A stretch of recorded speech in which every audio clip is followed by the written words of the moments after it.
Good afternoon every student. मैं Pushkar sir, प्रेरणा Singhania, girls intermediate college, आप सभी बच्चियों का ऑनलाइन क्लास में स्वागत है। जैसा कि क्लास 9 के बच्चे आप लोग पढ़ रहे थे, वाणिज्य का विषय सामग्री पुस्तपालन अध्याय समाप्त हो चुका है। हम लोग पढ़ेंगे अध्याय 2, दोहरा लेखा प्रणाली का तात्विक सिद्धांत और व्यवहार। ओके, जैसे आपको बताए थे हम कि पुस्तपालन की जो प्रणालियाँ है वो 4 प्रकार की हैं। रुका प्रणाली, इकारा लेखा प्रणाली, दोहरा लेखा प्रणाली और एक भारतीय बही खाता प्रणाली। ठीक, जिसमें हम बताए थे तीसरा जो टॉपिक था दोहरा लेखा प्रणाली मोस्ट इम्पॉर्टेंट होता है व्यापार को लेकर मोस्ट इम्पॉर्टेंट दोहरा लेखा प्रणाली होता है। ठीक, आज हम जानेंगे दोहरा लेखा प्रणाली किसे कहेंगे और इनकी विशेषताएं को।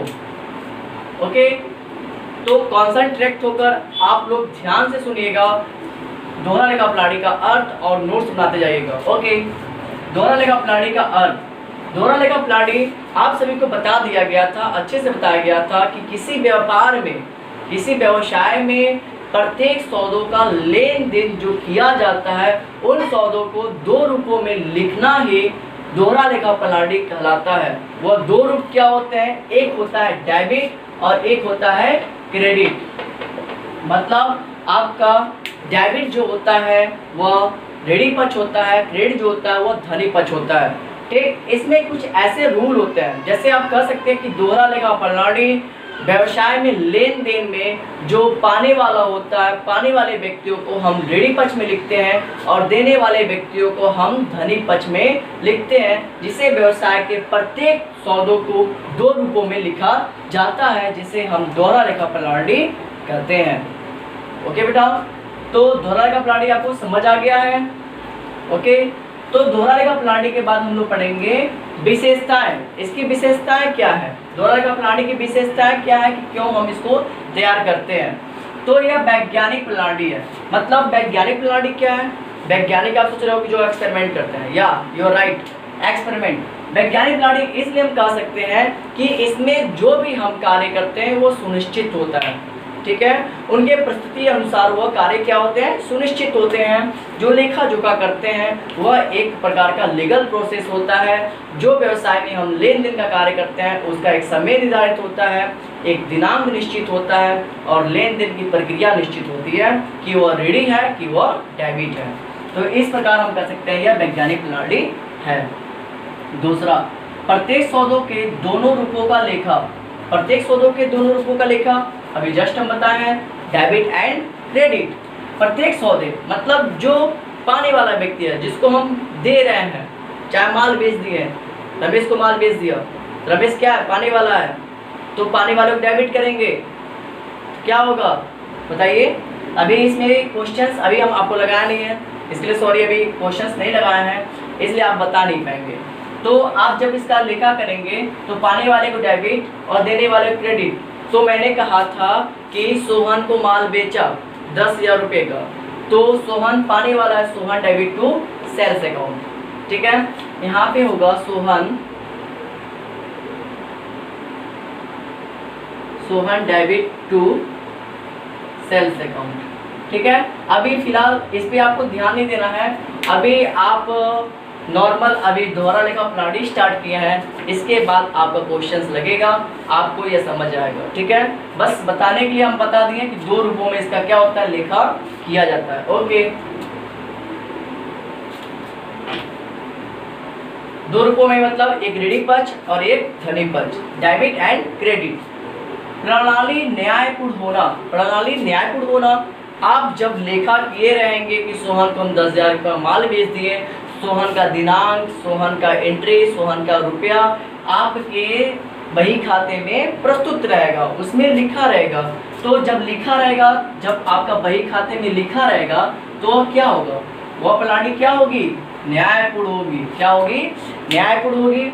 आप उस बही खाता के अनुसार न्यायालय में जाकर क्या कर सकते हैं? वाद प्रस्तुत कर सकते हैं, सोहन के ऊपर क्लेम कर सकते हैं। ओके, प्रणाली क्या हो रहा है? न्यायपूर्ण होना।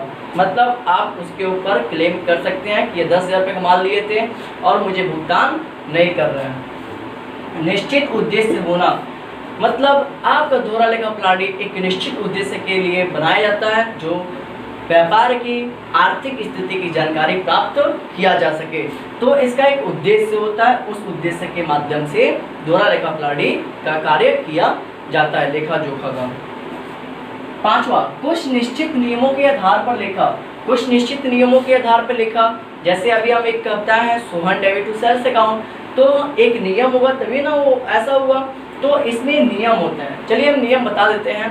व्यक्तिगत खाता, वास्तविक, देखिए इसमें 3 खाते होते हैं, व्यक्तिगत खाते, वास्तविक खाते, आय व्यय एवं नाममात्र खाते। व्यक्तिगत खाते में पाने वाले को डेबिट, देने वाले को क्रेडिट। अभी बता रहे हैं, अभी लिखना नहीं है इसको, जो बता रहे हैं हम बस समझ लीजिए, सुन लीजिए। इसलिए क्योंकि जो शब्द मैं बोल रहा हूँ वो आगे वाले जो अध्याय है उस अध्याय में आपको मिलेगा और आपको समस्या उत्पन्न नहीं होगी।